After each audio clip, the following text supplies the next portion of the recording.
The following presentation is brought to you by the Pride of ODU, the official NIL collective of Old Dominion Athletics. Be a monarchist. Join the Pride.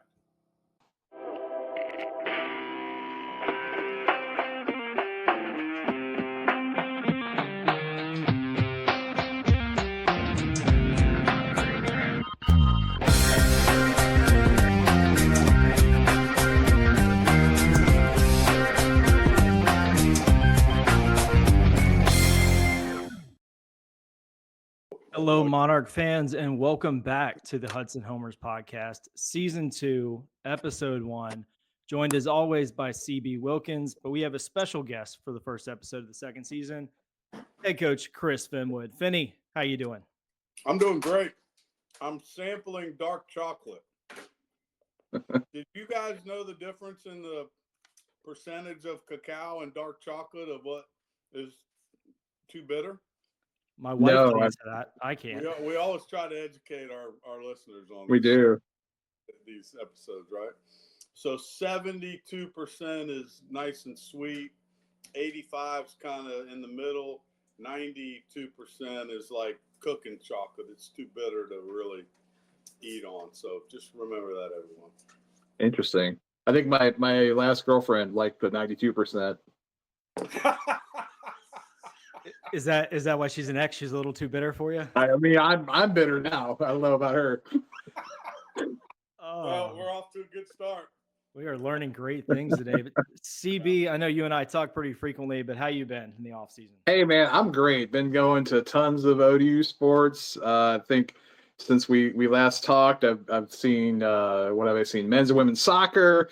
I've seen field hockey. I love field hockey. Volleyball. Love volleyball. We got some men's and women's basketball. So I saw some men's and women's tennis the other night. Football, obviously. So I'm getting my sports in. But obviously, I'm excited because we're a few weeks away from getting to see some baseball. What actually matters. Valentine's Day, get to go down to Atlanta and spend it with my real love, some baseball. Are you coming down? I'm coming down. Oh yeah. Oh, that's awesome. Yeah, I'm gonna be there. You know, the last time we opened up on the road was 2014. Was that Georgia Tech? At Georgia Tech for. I was there. Yeah, that's what. I didn't realize that was the last time. Wow, so I was there for that time too. 10 years ago. And, yeah, that was the first weekend for like the Sinan brothers. I think it was their first weekend playing Joey Benitez. A few of those guys. Yeah, it was Bainbridge. It was Gray. My son Gray's freshman year. Yeah. Guys, and they were shoveling snow off the field when we got down there because it was cold. Drove through. Yeah, I remember that because our bus driver Robert. It was our first time using him, and the defroster was on the blink, and so I was up in the front of the bus with a towel. We're driving through the mountains of North Carolina, and I'm scraping the front of the inside of the window about every 2 minutes so he could see. I was like, yeah, this is college baseball, baby. They don't tell you about that when it comes to the coaching ins and outs. They don't put that on the resume. Yeah, that's some of the. But I am a accomplished bus windshield, inside windshield scraper, in case you're wondering. That might be the make or break for you going forward. But I know I'm starting to get a little bit of baseball fever. It has not been baseball weather by any means the last couple of months, but hoping we get that nice random warm spell in February, that weekend when you're in Atlanta, and just get some good baseball going. Because I know I miss it. CB misses it, and I'm sure, Coach, you miss it too. Yeah, and this time of the year, we're kind of used to working through the ups and downs. It's been a chilly stretch here, not just here, but everywhere. I was talking to Carl Nonamaker down at Auburn this morning, and the high was 31 there today. And they got 20s coming up. And then it looks though by the end of the week, through the weekend and into next week, we got a little bit of a warm-up. So we'll look forward to that. Our first scrimmage date is Friday. So that we're allowed to scrimmage, so we're working into that, and looks like we got a little bit better weather hopefully coming up for that. So yeah. Now, where is that scrimmage going to be? And that leads me into the question I think it's on everyone's mind is what's going on with the stadium and the new fence that's around your ballpark? Yeah, the fence that was running right through the middle of the bullpen this morning. which we got moved. But so yeah, the original plan was they were already going to be started with knocking everything down, and I think that's got moved back just a little bit. So we're going to scrimmage at the Bud this Friday, Saturday, Sunday, and then the following weekend we still don't know yet. It's all really the thing that's up in the air is when they start demolition, when that backstop net has to come down, and so then we can't play there anymore. Obviously, live we can still practice there every day, which we're doing now. And the field actually is in great shape. It looks really funny. I don't know if you guys have been out there because we didn't overseed this year because we weren't playing there. And it's actually great for the Bermuda grass if you have an opportunity not to overseed, because it doesn't have to be, we're not going to get into agronomics on this episode, but it doesn't have to compete Not this with episode. And so the whole field's yellow-brown because the Bermuda's gone dormant. And it looks strange because I've never seen a baseball field, this color this time of the year. But I'll tell you this, it plays great. With no rye, that ryegrass sticks up and the Bermuda lays down. So, and you keep it cut pretty short. So it plays great. It just looks strange to be out there and not see any green. So where would you be scrimmaging? Do you know, like, if you all of a sudden can't use the Bud for the scrimmages? We're planning on scrimmaging at War Memorial. So Okay. we have that reserved for those 3 weekends, and we're not going to need to go over there this weekend. But we would just take vans over there and scrimmage. Probably take batting practice at our place. Mm-hmm. Send the pitchers over, and then after we hit, we'll send the hitters over and we'll play. As long as we have to play, and then come on back. So it's nice actually to not have to do that for this weekend. But it also, part of me wants to play over there some because we're going to be playing some games over there, and we need to get used to, the dimensions, the backdrop, the visual aspects of it, as well as the actual field. Yeah, you only have a couple of guys who've actually played live games there, like Kyle Edwards, and I can't even think of who else. Probably only a couple. I don't know if there's many more than that at all. Yeah. It's a different ballpark, but it has a really cool old school baseball field to it with like the wooden stands and the advertisements on the outer wall. That reminds me of where I played in high school at Deltaville Ballpark. I've seen some JUCO games there, but I think the second question that's probably on ODU fans' mind is we've got 15 home games that we know of within the Sun Belt Conference. Is it available to the public yet of which series is going to be where? Do you even know yet? Yes. So 15 conference games and then one non-conference game against VCU, which will be at War Memorial in sometime in April. I can't recall exactly when, but we're going to play our first conference series against home conference series against Georgia State. Was supposed to be at Harbor Park, but they're under construction with new seats, and they're not going to be done yet when we have that series. So that first one, which is the middle of March, will be against Georgia State, will be at War Memorial. The next 3 home series, I think it's Troy, Marshall, and Louisiana Monroe. No, they're on the road. Who is it? It's Troy, Marshall, somebody. Louisiana. Louisiana, not Monroe. Yeah, Lafayette. All right, so those 3 will be at Harbor Park, and then the last one against Coastal Carolina will be at War Memorial in May. So right before the tournament. So that's the schedule as we know it right now, and hopefully we'll be able to stick to that, and it'll be neat. As some of our fans on, the peninsula side can get out to War Memorial much easier and see us, and hopefully they will. I know when we used to play VCU over here for that Key Dog Classic game, we'd have a good crowd of folks over here, and the pilots will, help us, put that word out and advertise it. And then, we'll have 9 games at Harbor Park. So 3 series there, which is always a cool thing. And we've played pretty well there through the year. So hopefully we keep that up. Yeah, it's pretty great. I mean, War Memorial, the Pilots, that's just a fantastic place to play. They do such a good job over there. And then getting to play at the AAA park in Norfolk. I mean, like I said, if you can't play home games, it's not bad. Yeah, yeah, and it's nice for the guys that are seniors. We're playing such a cool schedule on the road this year. Just Mhm. fantastic places to play, and then you come home and, like you said, we're having to work through a lot of stuff. I mean, just every day right now. Having our offices, our locker room. We're completely out of the stadium. We're over there in the old wrestling area and that locker room and offices. And so, we just walk over to practice and then leave. And so it's a different vibe. And the guys have been fantastic so far. I mean, we've been prepping them for this, and they didn't miss a beat, man. We got out of there. We got everything cleaned up and moved out, and it's amazing how much junk you throw away when you move out of a space. Yeah, I Houses. found out when I bought my condo, and it's a lot of stuff that you just like, I don't need that. Yeah, yeah. Why did I say that again? I can't Yeah. remember. It seemed like a good idea at the time, but we've also found some things we didn't know we had.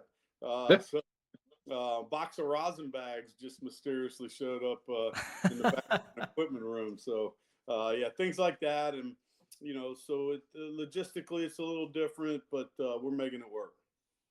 Yeah, every guy I talked to in the fall seemed really excited about this schedule. They didn't hear one guy. It's like, oh man, I'm gonna go on the road. Like again, you do a really good job of recruiting people who want to be here and people who want to play and have that kind of ODU baseball mentality. And that was very clear with every guy I talked to. It was like, yeah, I'm excited. Let's go. We're ready for the road. Yeah, yeah, I appreciate that. We try. We've got some fantastic kids, and again, it showed up in the classroom.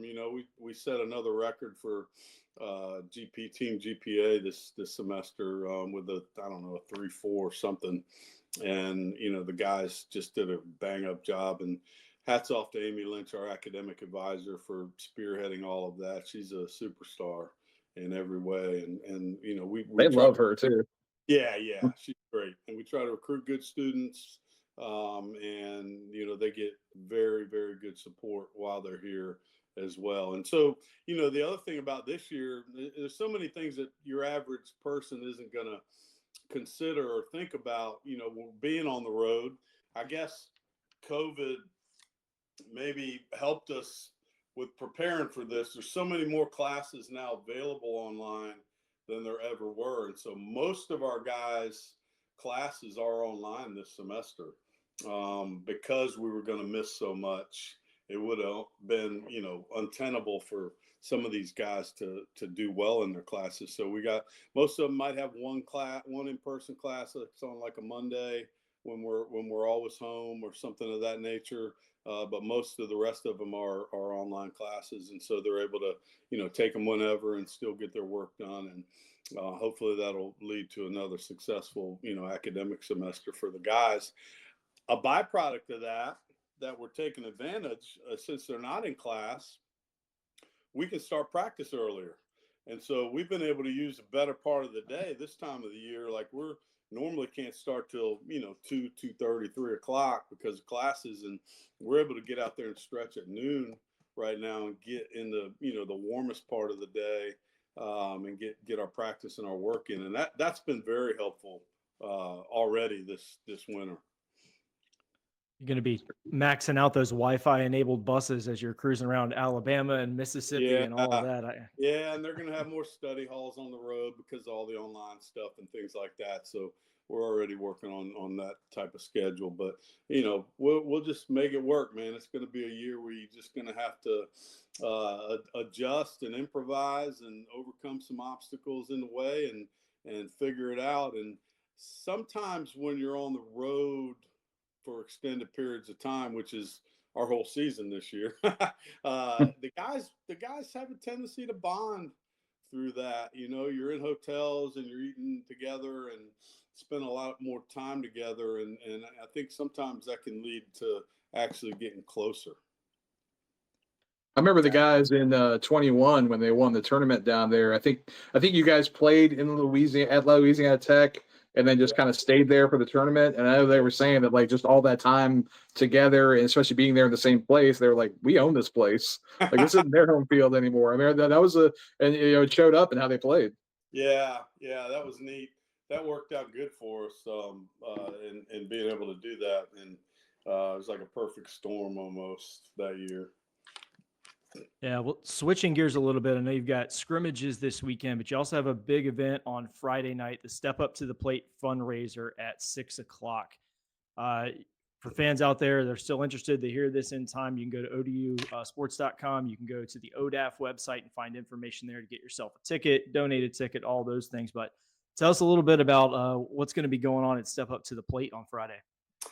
Well, we're giving the Bud Matheny Award out this year to Coach Wright, Roland Wright, the head coach Coach Rowe. Ranch, Row, and well deserved. I mean, he's a legend in my book and most people's book in terms of high school baseball coaches in the state of Virginia. He's won a number of state championships, regional championships. We've had a bunch of his players here through the years, and maybe Zach Rutherford was the best one we've had. Who was an all-conference and all-American shortstop for us and a fifth-round draft pick by the Rays. And Roe's just a great ambassador for baseball. He works hard. In addition to his, duties with Western Branch, he helps Mike Kadire with that Thunderbirds group in the summer. He helps with the All-State games, the Commonwealth games. He's got his hands in a lot of different pots of baseball at the youth level and high school level and even younger than that. So he's, keeping with the theme of trying to give that award to people that, really support and help baseball in the area. He's certainly deserving, and we're happy he's going to be there to accept it. In addition, we'll introduce this year's team, talk a little bit about the stadium project, and just have some good fellowship, man. It's become a pretty cool little grassroots, almost hot stove-ish feeling night, which is shifting gears from, the more formal banquets that we've had in the past. But I really like it. It's, other than having to yell at people to be quiet when the speakers are talking, it's a lot of fun, which I don't mind, You get an open bar and hors d'oeuvres and a bunch of baseball guys yapping. It's hard to shut them up sometimes, but that's the extent of our problems. We're in pretty good shape. It really is a great event. It's, like you said, back when it was more like a big formal kind of dinner thing, it was nice. But when you made that move where y'all have it there at the football, it was the Priority Club, I believe it's called, at the football stadium. And it's more like you're standing around talking, and you have plates of food, but it's just the ability to interact, the ability for everyone to talk and move around and interact. The players, walking around, talking, interacting with people. I mean, every year my mom will sit and dad will sit and talk with some player for like 15, 20 minutes, and that's their guy for the whole year. Trent Buchanan was their guy last year. Obviously they love Vincent Bashar. I've known him forever, but now Trent's the new guy.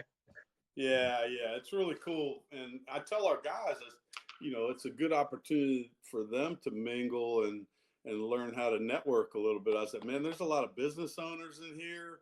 Like there's guys that might want to give you a job if they like you. So get out and introduce yourself to some of them. And yeah, a lot of the our longtime supporters, and this year it'll be much more difficult to see us in person. Because we're not playing at home very much. But yeah, that's another thing that I think is neat in today's environment with the popularity and the advent of ESPN Plus. You'll still be our fans will still be able to watch us if they want to see us and just be on TV. Yeah, and sometimes that actually works out better for me because I'll be at work and just have it up on my phone on the side of the desk, or working here at home, something like that. A little bit more convenient. I would never do that in case my boss ever sees this, but same here. That's an idea that if somebody were so inclined at a game at 3:00 when you're still at work, they certainly could do that. Yes. Put it on their one of their two monitors they have at work. We would never. You would. So, Finney, I wanted to bring some up. I really wanted to bring this up, especially while we're still further away from the season. So then, because I'm sure it's the kind of thing you probably don't necessarily want to focus on as the season comes up. You have 391 wins at ODU. So you're about 9 away from 400. Yeah, and not too many away from 700 overall, which is cool You're that I've got most of those here, right? you Probably, have, and so to further that, I don't know if do you know how many wins Bud Metheny had all time at Old Dominion? I do not. So you're pretty close, 423. Okay. Yeah. So you're 32 away from him. So there's a very real chance by the end of this year you could be the all-time, or at least tied with. And certainly, I would say, if not this year, we're certainly getting there next year. You know, Yeah. so you're on the edge of being having more wins than the guy the stadium's named after, which I think Wow. is pretty neat. Well, that's humbling to hear that, and my response to those things are always just it's just a product of being around a lot of good players and having a lot of good coaches with you, and administration that helps out, and being able to hang on in this thing long enough to get older. so, Yeah. and college athletics has changed so much. I mean, unprecedented changes in the last 5 years, certainly. You've seen a Last lot of 5 minutes, maybe. yeah. Seen a lot of the guys, like the Tony Bennett's of the world and guys like that stepping down, which is a little bit of a shame. But the world keeps spinning, and you got to find ways to adjust, and we're certainly trying to do that as well. And it's just you got to figure out a way to make it work in the environment you're in. Well, to tell you how different things are, this is one record I think you won't catch Bud Metheny on. I may have this number incorrect, but I think I got it right. He also had 198 wins as the basketball coach, which Jeff Jones only broke a few years ago. Yeah, that's amazing, isn't it? That's pretty crazy.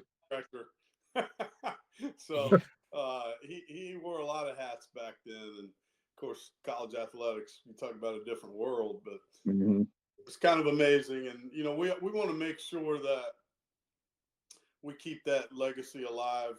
As we rename the stadium and things like that, and certainly his name will be a part of the new stadium in some capacity. I'm not exactly sure what yet, but there's lots of inventory in a baseball stadium. When I was at Auburn, I think it was this guy's name at Plaisman Park at this stadium.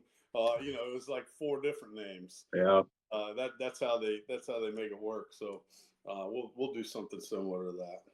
Having a bunch of great people to honor is not a bad plan, not a bad problem to have. No, never, right? And he's a part of our history, and certainly a big part of ODU's athletic history. And like you mentioned, athletic director, basketball coach, baseball coach, played in the big leagues. And I had a Brandon Pond, one of our graduate assistants, was up in New York over the Christmas holidays and sent us a picture. He was in the New York Yankees Museum, and he had a signed ball from Bud Metheny in there. Oh, and he sent a picture that was really cool, I thought.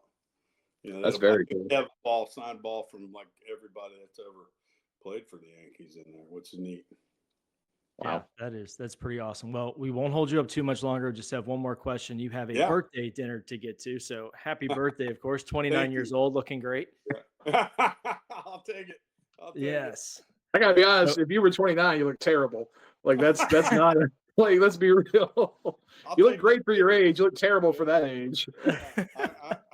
I'll take all of that, man. My dad used to say another year on the right side of the grass. So all of it's good, man. As long as I keep having them, then I'm okay with it. Yeah, well, you mentioned Brandon Pond is back this year as a GA. I think you have some other additions to the coaching staff. I know we'll go in more of the roster in a future episode, but we'd love to hear a little bit about some of the newcomers to the staff this year, or guys coming back. Yeah. So Paul Panic is our new full-time assistant. He took Ryan Feynman's place. Ryan went to Troy University, and Paul was at William & Mary most recently. Paul was the head coach at Iona. His brother Joe Panic, I think it's Joe, is that right? Played in the big league. Yep. Yeah, and so he comes from a baseball family. He's a fantastic guy. He reminds me a lot of Coach Guzzo. He's like a young Coach Guzzo, man. He's got great personality, great energies, catching guy, hitting guy, recruiting guy. He's just doing a bang up job, just a really solid dude. And we're so happy to add him to our coaching staff. And then we mentioned Brandon Pond, who pitched for us last year, transfer here from Lynchburg College. He's helping out with the pitching. Ryan Moore, who was an all-conference USA pitcher for us here, retired from pro ball, and he's back helping us out with the pitching as well. John Keene's back as our director of baseball ops. And so there's a few more kind of player development, pitching guys to add to the staff, and they've been great. These young guys are so proficient at the analytics part of it, and that's been really, really cool to see their input and how much they're putting into that. And I think it's been really helpful for our pitchers for sure. So did I hear you guys have a data analytics team now? Yeah, so Mike was able to work with our, it's somebody in the math department, I guess, but they have a group, they have an actual class, baseball analytics. Let's go. For undergrad or grad students, but yeah, they've been out to practice a few times. They're in the, I walk in and I see them all around the table, and I call them the propeller heads. The nerd meeting. I just walk, they start talking and my eyes go cross because I'm an English major, like numbers. Right. So, they got it all, but they've got the algorithms and all this stuff. So they're taking stuff off the track, man, and this stat file thing. I couldn't tell. I'll have to get Mike on here to explain it sometime. But yeah, because I'm definitely curious to see how that influences things. They're running a whole class on this, which I think is awesome because some of these people are actually interested in that side of baseball. Yeah. And so they're getting, which baseball's, every year goes more and more to the analytics side. And so they're getting, some real hands-on experience at this through our program, which is neat.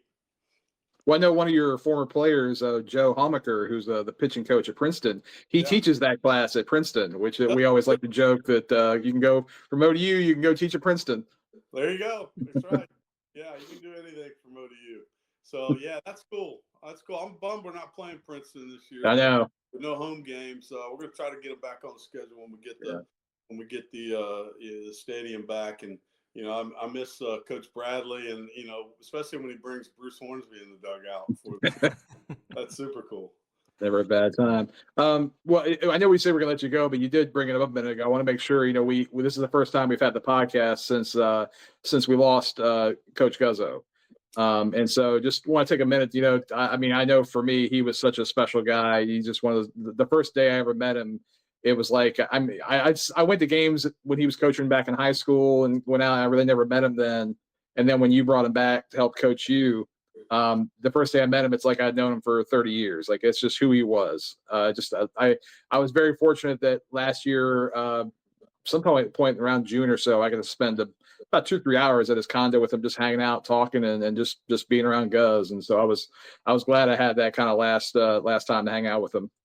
Wow, that's cool. And if you've been in his condo, like no sports. Oh my God. Has anything on his place as far as memorabilia goes, right? It was like as I was walking up the steps, I saw he had a couple of Verlander things, and I was like, "Oh, that's amazing!" And then you turn the corner, and it's just like it's like any memorabilia shop would be shamed. It's amazing. I mean, I used to tell him, man, if you want to sell all this stuff on eBay, you can make $1 million probably. Easy. He had like whole sets of figurines of like the 1928 Yankees or something. Yeah. Like, it was incredible. It's unbelievable. Well, it was something else. Bringing him up, CB, like what a guy, just larger than life legend of a guy that I saw they inducted him into the Virginia Baseball Coaches Hall of Fame in December, and that was neat. He's certainly deserving of that. But we're wearing stickers on our helmets this year, say Guz, GUZ. Just to honor him for this season. And we'll find a space in that ballpark to keep that alive. I know his picture's out there on the outfield wall, and Maybe put it next to the concession stand. there you that'd be perfect. We need to name maybe the hot dog after The hot dogs, the Tony Guzzo hot dog stand. I'll never forget, him sitting in the dugout, and it'd be one of those days where the guy's down there cooking the burgers, and it's 15 minutes before game time. We're all in there, and he's sitting on his chair in there, and the wind just shifts over, and so the smoke from the burgers kind of blows into the dugout, and he goes, "Ooh, it smells like cheeseburgers." And he sent one of the managers with a 20 to go get him a couple of cheeseburgers right before the game, man. And you peek down, he'd have them somewhere hidden in the dugout, and you peek down there about the 6th inning, and he's kind of hunched over, turning around, just housing that thing. It was the most Guz moment ever. That guy loved it. And we can have a whole episode on Guz's eating habits too, by the way. That's a story for you can do a podcast series, never mind an episode. You absolutely could. So you've never seen a guy go through a giant Sam's Club jar of mustard like Coach Guz could. Oh, wow. Appreciate you bringing them up, man. Yeah. It's a big loss for all of us, obviously, and it was a really wonderful tribute we were able to have at the Bud that day, and yeah, that was outstanding. I was so glad you guys were able. It was nice that everyone got to have that because that's the thing is it was a loss, but at the same time, all you can do is think about how wonderful he was and how lucky we all were that we got to have him. That's the best way to put it. My dad used to say we all end up just being stories, man. Make sure they tell some good ones about you, and he certainly checked that box. Yeah, he did. Yes. Well, Coach, we're going to let you get on to dinner. Thanks so much for hopping on. We look forward to having you on some more episodes here in the future, but really appreciate you. Yeah, let's do it again next week. That was fun. Got it. Absolutely. Hey, thank you, and have a good evening, everybody, and go Monarchs. Go Monarchs.